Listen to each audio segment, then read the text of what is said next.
Coach of the Winnipeg Jets not necessarily surprised. Paul Maurice saying he thought that his team had been trending in this direction offensively. Yeah, Sean, I think Paul Maurice was mentioning that old habits were kind of creeping into the Jets' offensive game, where that little bit too much of that overpassing, maybe getting a little bit too cute and bypassing great opportunities. That was something that was definitely in the forefront of this first game of the series against the Vancouver Canucks.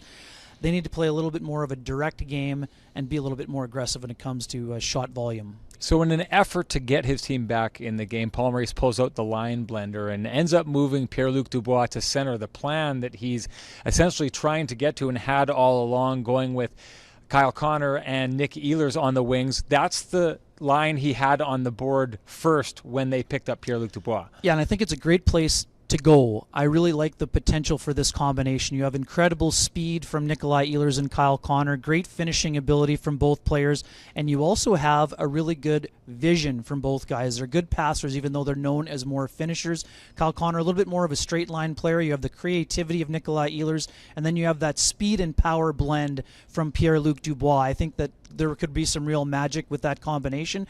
And on the flip side, Paul Stastny and his hockey sense and ability to move to the wings seamlessly and have him with Blake Wheeler and Mark Scheifele, I think there's some potential for that to be a really good combo as well. I think what we've seen this season from these little series that teams play against each other is the team that draws first blood has a real advantage because of the pressure it applies. But the Vancouver Canucks, they really don't have that luxury any longer. They're basically in a situation where they have to win now and keep winning. Yeah, when you only collect 18 of the first 48 available points, you get into that situation where you need sweeps. And there's no doubt it's tough to win 2 games in a row, especially against a team like the Jets, who are 6-0-1 after a loss this year. So you know they're going to come back strong. Thatcher Demko provided an excellent effort between the pipes.